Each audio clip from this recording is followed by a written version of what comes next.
Olá, seja bem-vindo ao quinto estudo, a quinta lição do nosso projeto Sobre a Rocha. Nós estamos estudando o Evangelho de Mateus. Na última lição, nós vimos que Jesus começou a anunciar a chegada do reino de Deus e a sua justiça. No chamado Sermão do Monte, ele ensinou aos seus discípulos sobre a ética do reino. Ou seja, qual é o padrão de comportamento exigido dos cristãos no dia a dia. Mas a sua autoridade, a autoridade de Jesus como Messias de Deus, como enviado por Deus, não foi demonstrada somente por palavras. Ele fez questão de demonstrá-la, a sua autoridade, por meio de sinais e maravilhas. E com isso, ele deixa claro que o reino já chegou, o reino já está aqui e que Deus continua agindo poderosamente no meio do seu povo. Hoje nós vamos estudar os capítulos 8 e 9 do Evangelho de Mateus, onde ele reúne 10 sinais feitos por Jesus durante o seu ministério ali na Galileia.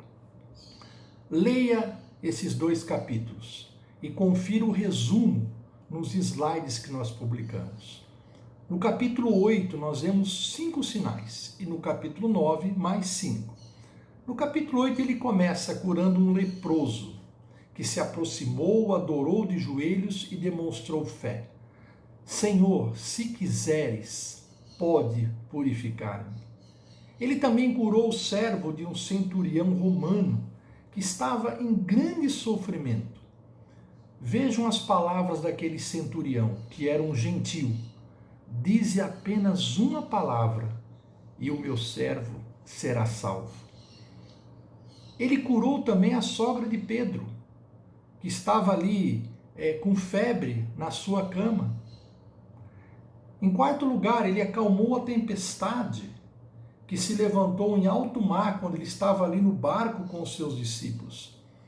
E nesse episódio, vejam a reação dos discípulos. Quem é esse que até os ventos e o mar lhe obedecem?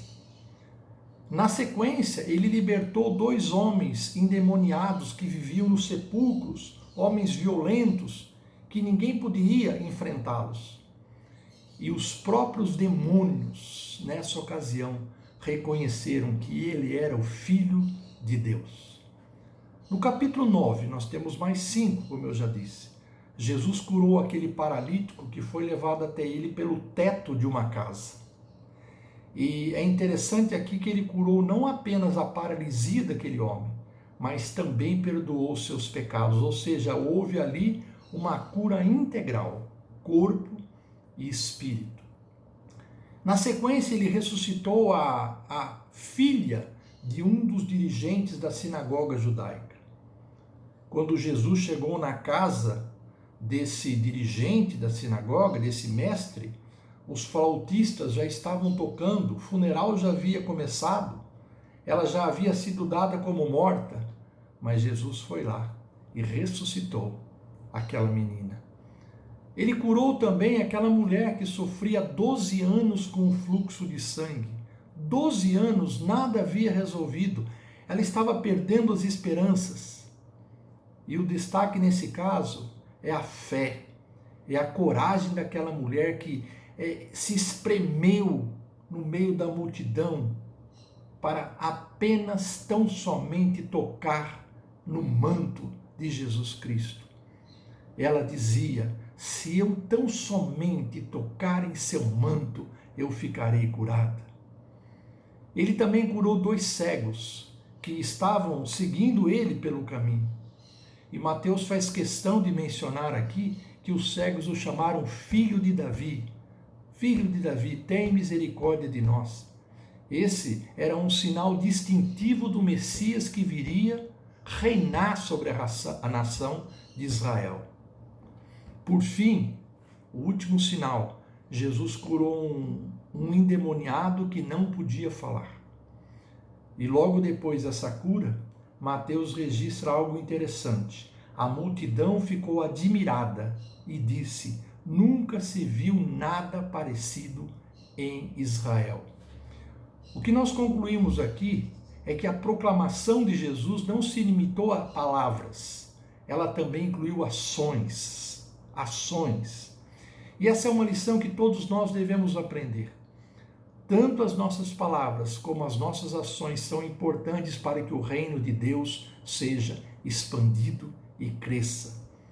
E ainda hoje, quando nós confiamos em Jesus, no seu poder, ele realiza milagres em nosso meio, para que o nome dele seja glorificado.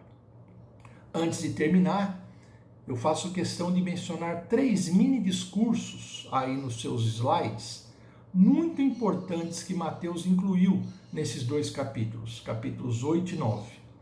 Todos eles, as 3 passagens, se referem ao custo do discipulado, ou seja, sobre o preço que nós temos que pagar para sermos discípulos, seguidores de Jesus neste mundo. E a palavra-chave aqui é siga-me. Siga-me. Na primeira passagem, 2 homens querem seguir a Cristo, mas eles acabam desistindo quando percebem que tem que abrir mão de algumas coisas que são tão preciosas para eles. Na segunda passagem, nós vemos a prontidão de Mateus em responder ao chamado de Jesus. Está escrito que ele se levantou imediatamente da coletoria, do lugar onde trabalhava, e passou a seguir a Cristo. E na última passagem, Jesus deixa claro, se nós quisermos segui-lo e entrar no reino dos céus, nós temos que abandonar as coisas velhas, ou seja, tudo que é capaz de nos impedir de receber o novo de Deus. E essas coisas velhas tanto podem estar no nosso coração, como a incredulidade, por exemplo, ou no exterior, como o legalismo e a religiosidade. Eu termino com uma reflexão.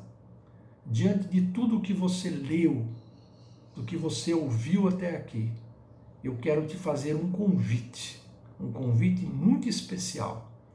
Diga sim para Jesus. Torne-se um seguidor fiel de Jesus Cristo. Ele é o Filho de Deus.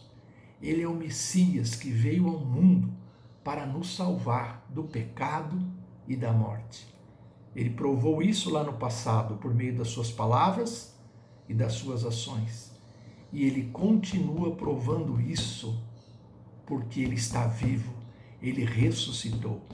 O Espírito Santo, irmãos, continua falando e continua fazendo sinais e maravilhas em nosso meio.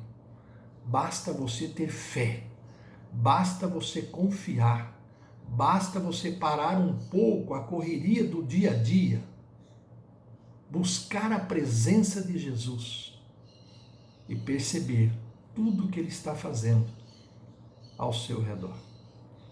Deus te abençoe e logo nos veremos de novo.